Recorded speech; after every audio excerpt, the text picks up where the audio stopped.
2 दिवसीय वक्फ सुधार जन जागरण अभियान शुरू करने जा रही है। अभियान के दौरान बीजेपी वक्फ संशोधन कानून के फायदे गरीब मुस्लिमों को किस तरह से लाभ मिलेगा ये समझाने की कोशिश करेगी। यानी कि वक्फ पर मुसलमानों को संशय है तो बीजेपी समाधान का मंत्र साझा कर रही है। अब इस बीच हिंदी खबर की टीम ने all India Muslim personal law board के प्रवक्ता से खास बातचीत की। क्या कुछ उन्होंने कहा वो जरा आप सुन लीजिए। बात करेंगे ऑल इंडिया मुस्लिम law board personal law board के प्रवक्ता हमारे साथ कासिम रसूल इलियास जी हैं। डॉक्टर साहब, किस तरीके से आप देख रहे हैं, क्योंकि एक तरफ आप लोगों का प्रदर्शन तो दूसरी तरफ सुप्रीम कोर्ट में भी सुनवाई। नहीं, दोनों चीजें लोकतंत्र में चलती है। पब्लिक के दरमियान जाना भी लोकतंत्र में हमारा हक है और सुप्रीम कोर्ट में जाना भी हमारा हक है। हम दोनों कामों को इस्तेमाल करें। क्या संदेश देना चाहते हैं आप लोग तालकटोरा स्टेडियम से? संदेश ये देना चाहते हैं कि जो वक्फ एक्ट में जो अमेंडमेंट किए गए हैं वो घातक हैं, वो डिस्क्रिमिनेटरी हैं, वो एंटी कॉन्स्टिट्यूशन है, वो एक पर्टिकुलर कमेटी के अधिकारों का हनन है। वही संदेश देने के लिए हम आज यहाँ बुलाए हैं। वो बताएंगे लोगों को गुमराह किया जा रहा है, हम उनको सही बात बताएंगे। कौन कौन लोग इसमें और शामिल होने वाले हैं? देखिए, तमाम हमारे अधिकारी भी हैं, इसके अलावा जो पार्लियामेंटेरियन है, जेपीसी के लोग हैं, अपोजिशन पार्टीज के लोग हैं, वो भी आएंगे। लेकिन ये कहा जा रहा है कि ये कानून तो बेहतरी के लिए है, अधिकार को पारदर्शिता के साथ वो तो हमसे बेहतर कौन जानेगा। हमारे लिए कानून बनाया जा रहा है और आप कह रहे हैं हमारे लिए बेहतर है कानून। वो बहुत ही गलत कानून। आगे क्या करेंगे आप लोग? ये एक प्रदर्शन चलता रहेगा उस वक्त तक के जब तक कि ये कानून वापस नहीं होता है। अगर नहीं होता है वापस तो तब भी तक चलता रहेगा। लोकतंत्र में हमारी लड़ाई उस वक्त तक चलती रहेगी जब तक हमें कामयाबी नहीं मिलती है। देश की जनता से क्या कहना चाहिए? देश की जनता से ये कहना चाहते हैं कि आज मुसलमानों के अधिकारों का हनन हो रहा है, कल क्रिश्चियंस के होगा, परसों सिखों का होगा, उसके बाद हिंदुओं के भी अधिकारों का हनन होगा। देखिए, वक्फ इंडाउमेंट जो होते हैं वो सिर्फ मुसलमानों के नहीं होते हैं, वो हिंदुओं के भी है, सिखों के भी है, ईसाइयों के भी है। तो ठीक है। तो देखिए, ये कासिम रसूल इलियास साहब हैं जो कि all India Muslim personal law board के प्रवक्ता हैं और पूरी प्रखरता के साथ अपनी बातों को रखते हैं। उनका कहना है कि हमारा ये प्रदर्शन चलता रहेगा, तब तक चलता रहेगा जब तक सरकार इस कानून को वापस नहीं ले लेती है। वीडियो जर्नलिस्ट सत्येंद्र के साथ में कंचन अरोड़ा, दिल्ली, हिंदी खबर। वहीं दूसरी तरफ लोनी से विधायक हैं नंद किशोर गुर्जर, जो वक्फ की जमीन को लेकर क्या कुछ बता रहे हैं, जरा वो भी सुनिए। वक्फ के नाम पे जो बवाल कर रहे हैं, वक्फ नाम की संपत्ति इनकी थी नहीं। देखिए, जो आए देश के अंदर जिन्होंने वक्फ के कानून बनाए और वक्फ के नाम पे जमीनों को अलॉट किया, वो सारी जमीन किसकी है? दिल्ली में सारी जमीन गुजरों की है, एक गांव महरौली जाटों की है या उनके साथ रहने वाले अन्य समाज की है। इसी तरह पूरे भारत में एक भी प्रॉपर्टी वक्फ की नाम पे मुसलमानों की नहीं है। वो सारी जमीन को गधे पर लाद के तो लाई नहीं है, जो अरब से आए थे या घोड़े पर रख के लाए जमीन। सारी जमीन हिंदुओं की थी, उनका धर्म बदलवाया गया, उनके साथ कत्लेआम हुए। तो एक तरफ मुस्लिम समुदाय की तरफ से लगातार विरोध किया जा रहा है, तो वहीं बीजेपी भी अब अपने प्लान के तहत अब मैदान में उतरी है। जहां बीजेपी की तरफ से क्या कुछ प्लान है, जरा वो समझिए। वक्फ सुधार जन जागरण अभियान अब बीजेपी की तरफ से चलाया जाएगा। हर मंडल और सिलसिलेवार तरीके से विशेष कार्यशाला का आयोजन भी होगा। लोगों को वक्फ संशोधन कानून की जानकारी बारीकी तौर पर दी जाएगी। मुस्लिमों को वक्फ कानून की सच्चाई बताएंगे। वहीं वक्फ बिल कैसे बना कानून, ये भी आप समझिए। 8 अगस्त 2024 की वो तारीख जब लोकसभा में पेश किया गया था, जेपीसी को बिल भेजा गया। 22 अगस्त 2024 जेपीसी की पहली बैठक हुई थी। 30 जनवरी 2025 को जेपीसी ने स्पीकर को रिपोर्ट सौंपी थी। वहीं 2 अप्रैल 2025 लोकसभा से वक्फ बिल पास हुआ। वहीं 3 अप्रैल 2025 की वो तारीख थी जब राज्यसभा में इसको पेश किया गया और पूर्ण बहुमत के साथ ये बिल पास हो गया। 8 अप्रैल 2025 को वक्फ संशोधन कानून पूरे देश में लागू हुआ। 5 अप्रैल 2025 वक्फ बिल को राष्ट्रपति की मंजूरी मिली, जिस बिल ने अब कानून का रूप ले लिया है। हालांकि ये पूरा मामला सुप्रीम कोर्ट में चल रहा है, लेकिन इंतजार यही कि सुप्रीम कोर्ट की तरफ से क्या फैसला आता है। लेकिन उससे पहले कुछ सवाल लगातार उठ रहे हैं जो हर किसी के जहन में है। सवाल ये उठ जाता है कि वक्फ कानून को लेकर मुस्लिमों में आकर संशय की स्थिति इतनी ज्यादा क्यों है।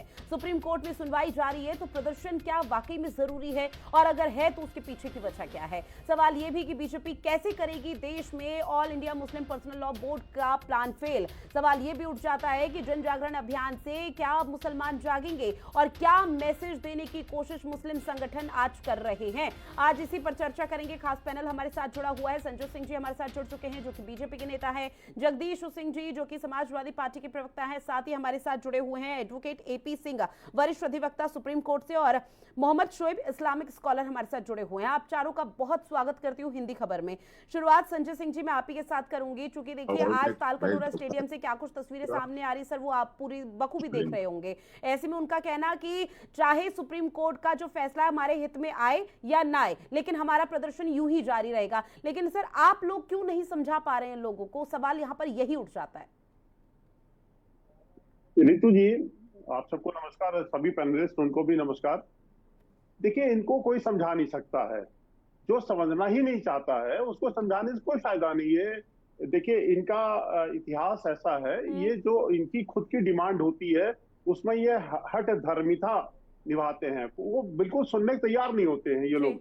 और ये इनको एक बात समझ लेना चाहिए, all India Muslim personal law board जैसी एनजीओज को, ये भारत है, ये पाकिस्तान नहीं है जहां ये मजहबी जमातें बैठ के सड़कें जाम करके अपनी मांगे मनवा लें, शरीयत लागू करवा दें, अपनी उल्टी सीधी मांगे मनवा लें। ये नहीं चलेगा। देखिए, इनको दिक्कत क्या है, all India Muslim personal law board में कौन कौन है?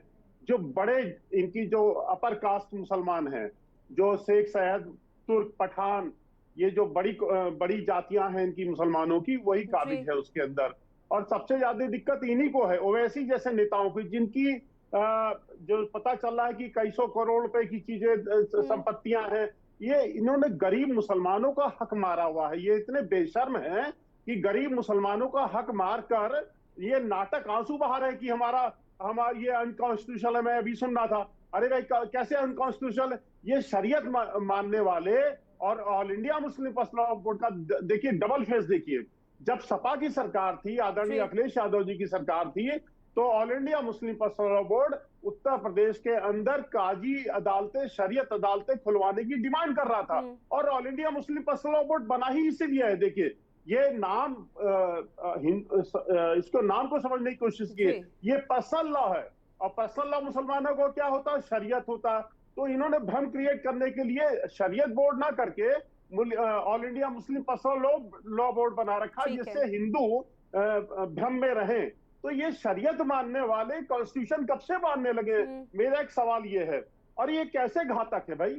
घातक इन्हीं जो अशराफिया मुसलमान हैं, जिन्होंने भारत की 1 लाख करीब 40,000 एकड़ जमीन, वर्ग स्क्वायर किलोमीटर जमीन, हाँ 10,40,000 स्क्वायर किलोमीटर जमीन भारत की मजहब के नाम पर हड़प ली। अब वो भारत को फिर हड़पना चाहते हैं। इसी धीरे धीरे अपनी वक्फ का जो अकबर का घोड़ा यहाँ आके खड़ा हो गया था, बाबर का घोड़ा यहाँ आया था, यहाँ वो आजा क्या कहते हैं, यहाँ औरंगजेब ने नमाज पढ़ी थी, यहाँ औरंगजेब ने तंबू गाड़ा था, ये सब हमारा है। तो इस नाम पर इनकी जो बहुत कुटिल साजिश है कि भारत की जमीन को धीरे धीरे हड़पने की जो बहुत धूर्त योजना बन रही थी, उस पर लगाम लगा है। ठीक है जगदीश सिंह जी, चूंकि देखिए कई ऐसे दिग्गज हैं राजनीतिक पार्टी जिनको ये कहा गया था कि भाई आप भी आइए शामिल होइए। अभी तक जो तस्वीर सामने आई जिसमें असदुद्दीन ओवैसी दिखाई दिए, निश्चित तौर पर समाजवादी पार्टी के भी दिग्गजों को बुलाया होगा, आमंत्रित किया होगा। लेकिन सर ऐसे में आपको क्या लग रहा है कि ये प्रदर्शन क्या यही खत्म हो जाएगा? क्योंकि आप लोगों की तरफ से कहा जा रहा है जैसे किसान जो 3 तलाक यहाँ पे किसानों का कानून था उसको बीजेपी ने वापस लिया था, केंद्र सरकार ने वापस लिया, हम तब तक डटे रहेंगे जब तक ये कानून भी वापस नहीं हो जाता। देखिए, ऐसा है कि समाजवादी पार्टी पूरी तरह से मुसलमानों के वक्फ बिल के जो मुसलमानों की मांग है उसमें समाजवादी पार्टी उनके साथ में और वक्फ बिल के खिलाफ है।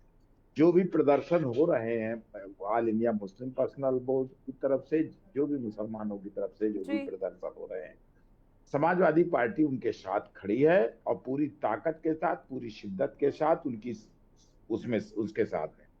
अभी भाई संजय सिंह ने कहा कि ये जो है संविधान को नहीं मानते। बड़े दुख की बात है संजय सिंह जी, भारतीय जनता पार्टी के लोग संविधान को नहीं मानते। भारतीय जनता पार्टी ही संविधान को ना मानने वाली है। आप समझिए कि संविधान, हमारा संविधान जो बाबा साहब का बनाया जी, उसमें धर्मनिरपेक्ष संविधान की परिकल्पना, धर्मनिरपेक्ष शासन की परिकल्पना की गई। और आज टीवी डिबेट में बैठ के कितने प्रवक्ता, भारतीय जनता पार्टी के प्रवक्ता और नेता ये भाषण देते हैं कि हम हिंदू राष्ट्र बनाएंगे, ये करेंगे, वो करेंगे। हिंदू राष्ट्र की परिकल्पना क्या संविधान के पक्ष में है? ये संविधान विरोधी बात नहीं है जो आप करते हो। ठीक, तो ये संविधान विरोधी बात भारतीय जनता पार्टी के लोग यही टीवी चैनल में बैठ के करते हैं और नफरती एजेंडा है। और नफरती एजेंडा के कारण ही ऋतु जी इन्होंने वक्फ कानून लाए हैं वक्फ कानून की पूर्व जो मुसलमान भाइयों के मांग में है, हम लोग समाजवादी पार्टी बिल्कुल उनके साथ में है, इसमें कोई दो राय नहीं। ठीक है, हम पूरी समाजवादी शिद्दत पार्टी के पूरी साथ तरह उनके से साथ। समर्थन दे रही है मुस्लिम समुदाय को, उस समुदाय को जो लगातार इसका विरोध कर रहे हैं। मोहम्मद शोएब जी, आपके पास आते हुए, चूंकि आप इस्लामिक स्कॉलर हैं और निश्चित तौर पर आपके समुदाय में और समाज में जागरूकता फैलाने का काम भी किया जा रहा है, क्योंकि अभी मुसलमानों में दो गुट बटे हुए हैं, एक समर्थन कर रहा है तो दूसरा विरोध कर रहा है। अब ऐसे में all India Muslim personal law board की तरफ से जो आह्वान किया गया है उसे आप लोग कैसे देख रहे हैं? देखिए रितु जी, पहले तो हमारा नाम थोड़ा चेंज कर दें, शोएब सिद्दीकी कर दिए। देखिए ऐसा है, जो वक्फ बोर्ड का मामला है ये बहुत छोटा मामला नहीं है, बहुत बड़ा मामला है। और जो एहतिजाज हो रहा है, तो इस मुल्क के संविधान ने हर समुदाय को अपनी बात कहने का राइट दिया है। अगर कोई एहतिजाज कर रहा है, शांतिपूर्वक कर रहा है, तो उसमें कोई एतराज की बात नहीं है। अगर मुस्लिम पर्सनल लॉ बोर्ड ने किसी को दावत दी है, कोई वक्त पे पहुंच पा रहा है, कोई नहीं पहुंच पा रहा, तो इसमें ऐसी बात नहीं है। अगर आप देखें समाजवादी पार्टी पे इल्जाम लगता है कि वो है, तो ऐसा नहीं है। राहुल गांधी जैसे बड़े लीडर जो है, नेशनल लीडर, वो भी इसके खिलाफ है। नीतीश जी भी खिलाफ थे, लेकिन वक्त आने पर उन्होंने वोट जो है उसके अपोजिट भी दे दिया। ये एक अलग चीज है। देखिए होता क्या यहाँ पर है, जो बीजेपी ने किया, मैंने हमेशा बात कही, जो मुल्क की वजीर आज़म से गुजारिश थी कि जो आम आवाम के लिए जो पैसे वक्त पे दिए जाते थे, जो वक्त आने पर जरूरतमंदों को दिए जाएं, अगर वो आम आवाम में, जिस तरह बीजेपी इस वक्त ये मुहिम चला रही है कि मैं मुसलमान के वहां पहुंचूंगा, गरीबों में पहुंचूंगा कि आपको हक ये मिला कि नहीं मिला, और नहीं मिला तो इस तरह मैं आपको दूंगा। तो अगर ये बात पहले कर लिया जाता, देखिए होता है, इंटेंशन होता है। जैसे एक समुदाय को लगता है सन 47 के बाद से कि जब भी कोई मामला आता है तो एक समुदाय को टारगेट ले लिया जाता है। और वक्फ का मामला जो है, उनका समझ लिए खरबों सरबों रुपए की जमीन का मामला है, बड़े बड़े प्लाट है, उसमें बड़े बड़े संस्थानें बनी हुई हैं, तो उस तरह की बातें आ रही हैं। लेकिन ये चीज मैं मानूंगा, मैंने हमेशा बात आपके चैनल से भी कही, नेशनल और चैनल से भी कही, कि वक्फ की जो हमारे पुरखों ने जो वक्फ की जमीनें दी थी, वो जिस मकसद से दी थी, वो उस पर उतना खरा नहीं उतर पाया, इसमें कोई दो राय नहीं है। लेकिन इसका मतलब ये नहीं होता है कि अगर मैं अपने काम में थोड़ा सा 19-20 हूँ तो आप उसको अपने कब्जे में कर लें। आप देखिए, जो भी संस्था है, जैसे इसमें 2-3-4 अमेंडमेंट थे, सुप्रीम कोर्ट ने भी उस पर कई बातें कही। वो इस वक्त वो मौजूद नहीं है, ना दूसरों मौजूद हो जाएगा। सुप्रीम कोर्ट ने भी इस आशंका जताई किस तरह इसमें तरमीम हो रही है। उसने वक्त दिया, गवर्नमेंट से जवाब भी मांगा कि इसमें आप जवाब दें। और जहां तक एहतिजाज की बात है, तो मेरी गुजारिश रहेगी, जो लोग भी एहतिजाज कर रहे हैं, चाहे दिल्ली में करें, चाहे लखनऊ में चलें, चाहे ऑल इंडिया में करें, तो आप शांतिपूर्वक करिए, संविधान में रह करिए। और आपको इस मुल्क के संविधान ने अपना राइट दिया अपनी बात कहने का। जाहिर सी बात है कि वक्त की जमीन अगर हाथ से निकल जाती है, तो उसमें जाहिर सी बात है आम जो मुसलमान है उनको भी दिक्कतों का सामना करना पड़ेगा। अभी कल ही की बात है, मैं शायद फेसबुक या कई चैनल पे देख रहा था कि किसी मस्जिद में नोटिस भेज दी गई कि वक्त की जमीन बनी हुई है, और ये बातें कही गई थी मस्जिद उसमें नहीं आएगी, दरगाहें नहीं आएंगी। तो मैं समझता हूँ मुल्क के वजीर आजम नरेंद्र मोदी जी को इस पे मंजर आम पर आके ये बात कहनी पड़ेगी कि आप अफवाहों में ना जाएं। अगर जो बात सामने आती है तो मैं उसको लूंगा। अब आप देखिए, फेसबुक व्हाट्सएप पे कंटिन्यू चल रहा है कि उस मस्जिद को नोटिस दे दी गई, उस मजाक को नोटिस दे दी गई। तो हर पार्टी में और हर समुदाय में चंद लोग होते हैं अफवाह फैलाने वाले, अफवाह फैला के निकल जाते हैं, उसके बाद भुगतना सारी कौम को पड़ता है। तो मेरा गुजारिश रहेगी रियासत के वजीर आजम योगी आदित्यनाथ जी से भी कि आप ऐसे लोगों पर सख्त कार्रवाई करें जो फर्जी अफवाह उड़ाते हैं और एक समुदाय को टारगेट लेते हैं, चाहे वो समुदाय किसी का भी हो। वक्फ का मामला देखिए ऐसा है, वक्फ का मामला छोटा नहीं, बहुत बड़ा मामला है। जाहिर सी बात है, उसमें मस्जिद भी आ रही है, खानकाहें भी आ रही है, मज़ारें भी आ रही हैं, बड़ी बड़ी प्रॉपर्टीज भी आ रही है। वो ठीक है, कुछ बिल्डर वगैरह है जिन्होंने कब्जे कर रखे, तो सच्चाई वाली बात है, इसमें कुछ छुपाने वाली बात नहीं। होता है, कुछ बिल्डर वगैरह बड़ी बड़ी जमीनों पर कब्जा करे हुए, मैरिज हॉल बनाए हुए हैं, उस पर ऐशो आराम कर रहे हैं, ऐसा नहीं है, तो सही बात है। और कोई संस्था ऐसी नहीं है, ये मैं इसी साफ गोई से कह रहा हूँ कि आपका नेशनल चैनल है, कम से कम आम मुसलमान तक बात पहुंचे कि शोएब सिद्दीकी क्या कह रहे हैं। होता क्या, जैसे हमारी संस्था भी, मेरी कोई बेटी या मेरी बहन की शादी हो और मुझे 10,000 रुपए भी चाहिए, तो कोई ऐसी संस्था नहीं कि जहां मैं जाऊं और मुझे पैसा मिल जाए, मैं साइन करके ले चला हूं खामोशी से। मुझे दर दर भीख मांगना पड़ेगी। और जो साहिब हैसियत लोग हैं वो मजाक उड़ाते हैं, कहते हैं कि आपको पैसा, अगर लड़की की शादी करनी है, कितना कमजोर हो तो 4 लोग क्यों बुला रहे हो, यूं नहीं कहा बढ़ा लो। तो इस तरह की तंजियाबाजी होती है, तो इसको गवर्नमेंट ने बुलाया। लेकिन ठीक है, चूंकि देखिए अभी सुप्रीम कोर्ट में पूरा मामला है, लेकिन उसके बावजूद भी अगर प्रदर्शन किया जा रहा है तो सवाल उठेंगे। एपी सिंह जी, आपके पास आते हुए सर, चूंकि आप सुप्रीम कोर्ट के अधिवक्ता हैं, एक दफा सुनवाई हो चुकी है, अभी दूसरी तारीख का इंतजार किया जा रहा है जब इस पूरे मामले को लेकर सुनवाई होगी। लेकिन आपसे मैं ये समझने की कोशिश करूंगी, जब सुप्रीम कोर्ट में ये पूरा मामला अभी है और चल रहा है, आने वाले समय में सुनवाई होगी, तो क्या प्रदर्शन करना भी जायज है?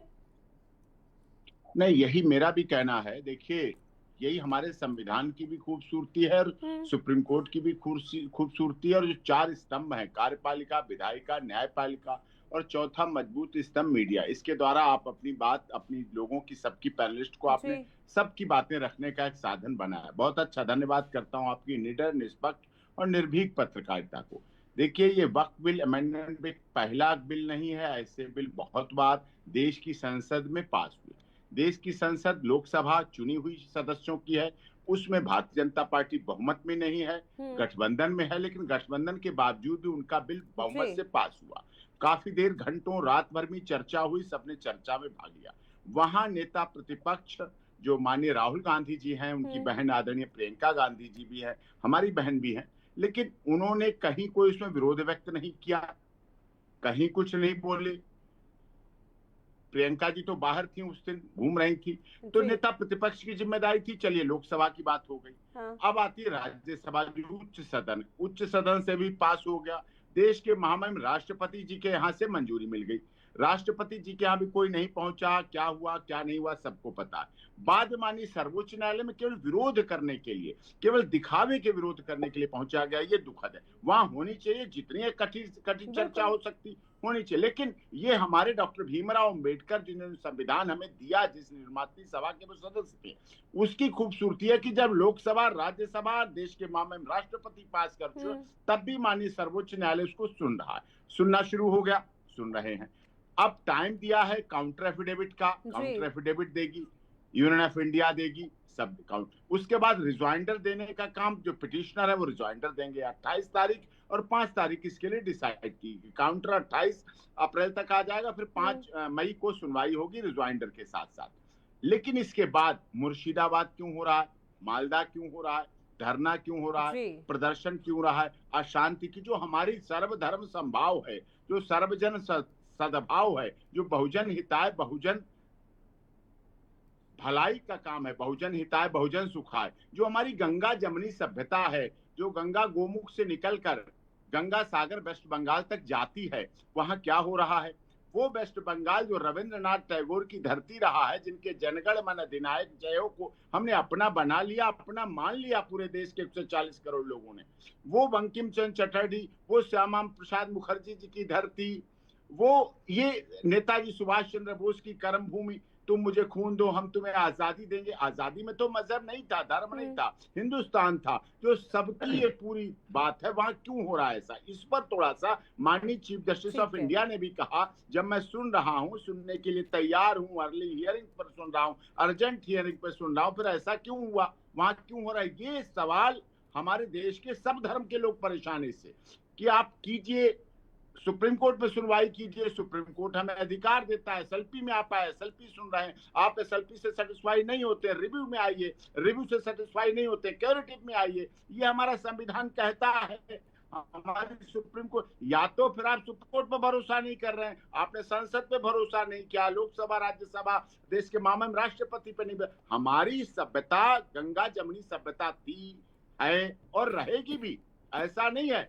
बहुत से लोग आए, सरकारें आती हैं जाती हैं, मुद्दे आते हैं जाते हैं, चुनाव होते हैं, सरकारें बनती हैं बिगड़ती हैं, सब कुछ है, लेकिन हमें माननीय सर्वोच्च न्यायालय, हमें अपनी संसद, अपने संवैधानिक पद पर बैठे हुए महामहिम राष्ट्रपति जी और ममता बनर्जी जी भी संवैधानिक पद पर हैं, उन्हें दीदी कहते हैं वेस्ट बंगाल के लोग, लेकिन वहां मुर्शिदाबाद मालदा स्टेशन भरी पड़ी है। पलायन क्यों हो रहा है, सवाल है पलायन क्यों हो रहा है, क्यों लोगों को घर से बाहर किया जा रहा है, कैसे लोग घर से बाहर जा रहे हैं, क्यों घर से बाहर जाना पड़ रहा है। घर से घर नहीं छूटना चाहिए, किसी का घर छूटता है बिल्कुल सर। और देखिए, पूरा हो हल्ला तो वक्फ को लेकर ही है। इसको लेकर ना सिर्फ पश्चिम बंगाल बल्कि देश भर के अलग अलग हिस्सों में अलग अलग तरह की तस्वीरें सामने आ रही है, और इसीलिए तो कहा जा रहा है कि लोगों को अब समझ में नहीं आ रहा है कि हमारे हित में है या हमारे खिलाफ है, और अब ऐसे में लड़ाई लड़ रहे हैं। संजय जी, अपनी बात रखिए आप।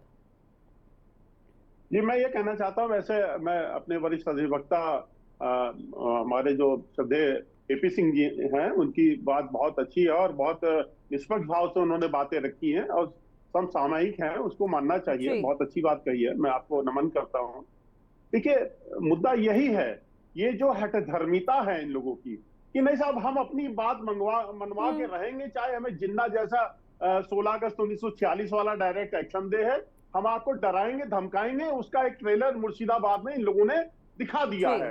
अब वो बेचारे बेगुनाह दलित हिंदू समाज के लोगों को, परिवारों को उजाड़ दिया, कोई बोल नहीं रहा इन लोगों में, इनकी जमानें सिल जाती हैं। जो तथाकथित सेक्युलर फ्रॉड, सेक्युलर बैठे हुए हैं ये लोग, ये बोलते नहीं है। अभी हमारे प्रवक्ता श्रीमान जगदीश सिंह जी, मैं वैसे सम्मान करता हूं जगदीश सिंह जी का, हमें लगता अधिवक्ता भी हैं आप।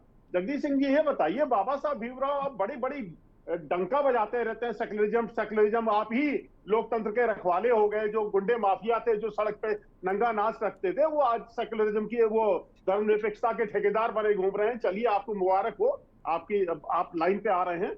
मैं ये पूछना चाहता हूं, बाबा साहब भीमराव अंबेडकर के मूल संविधान में तो सेक्युलरिज्म था नहीं जगदीश सिंह जी, और मैं बहुत विद्वान एपी सिंह जी हैं, उसको मेरी बात को इंडोर्स करेंगे। अगर मैं गलत हूं तो उसको वो मतलब डिनाई करेंगे, अगर मैं सही कह रहा हूं तो वो कहेंगे ठीक है संजय सिंह सही बोल रहे हैं। बाबा साहब भीमराव अंबेडकर पे ने तो मना कर दिया था, उन्होंने कहा था जब तक इस देश का ना हिंदू है तब तक ये राष्ट्र धर्मनिरपेक्ष रहेगा, लोकतांत्रिक रहेगा। जगदीश सिंह जी, आपके फ्रॉड सेक्युलरिज्म से लोकतंत्र नहीं बचने वाला है, और ना ही आप सेक्युलरिज्म बचा रहे हैं। ठीक है सर, जगदीश सिंह जी अपनी बात रखिए। आप चरण वंदना कर रहे हैं, गलत चीजों के आगे माथा टेक रहे हैं आप। एक बार मैं शोएब सिद्दीकी भाई से पूछता हूं, ये भी अशराफ वर्ग के बड़े मुसलमान हैं, सिद्दीक है, ये बड़े पूज्य लोग माने जाते हैं इस्लाम के अंदर, इनकी कनेक्टिविटी सीधे मोहम्मद साहब से लीनियज से मानी जाती है, ये बहुत सबसे हाईएस्ट उसमें आते हैं लीनियज में। सिद्दीकी भाई और जगदीश सिंह जी ये बताइए, आप बहुत बड़े ठेकेदार हैं मुसलमानों के, घड़ियाली आंसू बहा रहे हैं, कितने गरीब मुसलमानों को वक्फ बोर्ड से आपने उनका उद्धार कराया? दिक्कत क्या है? ओवैसी जैसे, मदनी जैसे, जिन्होंने जमीनें कब्जा कर रखी आईटीओ के पास में, और एक आईटीसी बैंगलोर के होटल का भी प्रकरण आया जिसमें मात्र 50,000 रुपए मुतलवी लेते हैं, और जो गरीब मुसलमानों का हक मार रहे हैं, और 500 करोड़, ठीक है सर, सवाल का जवाब ले लेते हैं। जगदीश जी अपनी बात रखिए, क्योंकि देखिए साउथ में तो कई पूरा का पूरा गांव वक्फ ने अपने नाम कर दिया था कि इस पर हमारा हक है, और उसके बाद क्या कुछ स्थिति रही वो तो सर पूरे देश के सामने थी। आप ये जो 3-4% अशराफिया है, संजय सिंह जी, चूंकि सर मेरे पास समय की कमी है, एक रिएक्शन और लेने दीजिए जगदीश जी से। आज वो फिर भारत को बांटने पे आमादा है, ये चलने वाला नहीं है इस देश में। ये अंग्रेजों की सरकार नहीं है, ये सोनिया गांधी की सरकार नहीं है, ये मोदी जी की सरकार है। ठीक है सर, जगदीश जी अपनी बात रखिए। आप दादागिरी दिखाते हैं, ये चलने वाली नहीं है। संवैधानिक, आप संविधान नहीं मानेंगे, आप लोकसभा। संजय सिंह जी और भी मेहमान मेरे साथ जुड़े हुए हैं सर, अब आप सवाल उठा रहे हैं, उन्हीं सवालों के जवाब ले लीजिए सर। कौन से सऊदी अरब के शरीयत को? संजय सिंह जी आवाज पहुंच रही है सर आप तक। संजय जी मैं एक बात कह के समाप्त करूंगा रितु जी, जल्दी से। देखिए, ये खेती नहीं है, ये खेती मत समझिए। अब मैं उस शब्द को इस्तेमाल करना चाहता हूं जो आपकी आसमानी किताब में रखा है। ये खेती नहीं है, जिस तरह से चाहो जोत लो, जिस तरह से आप चाहो इस्तेमाल कर लो। ये भारत माँ की भूमि है, इस पर गरीब का ही, जो गरीब मुसलमान है उनको ही हक मिलेगा। बाकी ने आप तो लूट के 1,10,40,000 स्क्वायर किलोमीटर जमीन पाकिस्तान ले जा चुके हैं आप लोग। आपको शर्म आनी चाहिए। संजय सिंह जी सर, विनम्र निवेदन है आपसे, अब आप सवाल उठा रहे हैं, उन सवालों के जवाब भी सुन लीजिए। जगदीश जी जवाब दीजिए। देखिए, संजय सिंह जी ने कहा कि ये धर्मनिरपेक्षता जो है ये केवल बांटना और राज करना चाहते हैं। क्या बात आप कर रहे हैं कि आज की डेट में धर्मनिरपेक्ष संविधान है कि नहीं है? संजय जी, संविधान की प्रतिमा है कि नहीं? आप मुझे जवाब दीजिए। आप सरकार, मैं रोकना नहीं चाहता, टोकना नहीं चाहता आपको, सही बात जवाब दीजिए आप मुझे। ये संजय सिंह जी, आज जो भारत का संविधान है उसमें धर्मनिरपेक्ष संविधान का मूलभूत ढांचा है, और उस पे आप संविधान, मूल संविधान की बात कर रहा हूं मैं, जो बाबा साहब के साइन से लिखा गया था, वो संविधान की, ये इंदिरा गांधी संविधान की बात नहीं कर रहा हूं। एलर्जी है तो आप जो असंवैधानिक ढंग से डाला गया उसकी बात नहीं कर रहा हूं। मूल संविधान की बात करिए आप। बाबा साहब संविधान का बेसिक फीचर ऑफ कॉन्स्टिट्यूशन, उसकी आपकी हैसियत नहीं है करने की, लेकिन आप जबरदस्ती जो है चिल्ला रहे हो। और ये जो है, आपके टाइम में भारतीय जनता पार्टी की सरकार में, आपको जी, भारतीय जनता पार्टी की सरकार में ना मुसलमान सुरक्षित है, ना दलित सुरक्षित है, ना पिछड़ा सुरक्षित है। सारे संवैधानिक अधिकार उनके सुरक्षित है। आप उनका आरक्षण खाते हैं, आपके सुमन ने क्या कहा? आगरा के जो दलित की पूछा गया, अरे ये तो ठीक है सर, छोटी इस सी वक्त बात है। वक्फ ऐसा मतलब मुद्दा बन छोटी चुका है समझ नहीं जो आती उसको आप लेकर लोगों देश को। में सियासी हाहाकार ये है। चैनल एक पे चल तरफ रहा है। इस तरह के मुद्दों पर न जाने राजनीतिक पार्टी चाहे बीजेपी हो, कांग्रेस हो, सपा ही क्यों ना हो, वो इस तरह के मुद्दों पर सिलेक्टिव नेचर अपनाती है। पश्चिम बंगाल उन्हें नजर नहीं आता, लेकिन बाकी चीजें नजर आती हैं। लेकिन अब आने वाले समय में अब सुप्रीम कोर्ट में पूरा मामला पेंडिंग है, जब सुनवाई होगी तो किस तरह से चीजें सामने आती है, क्लियर होंगी, वो देखना बेहद महत्वपूर्ण रहने वाला है। बहरहाल आप सभी मेहमान हमारे साथ जुड़े, महत्वपूर्ण विषय पर चर्चा की है, उसके लिए आप सभी का बहुत शुक्रिया। और खास पेशकश में इतना ही। देश और दुनिया की बड़ी खबरों के लिए आप बने रहिएगा हिंदी खबर के साथ। नमस्कार।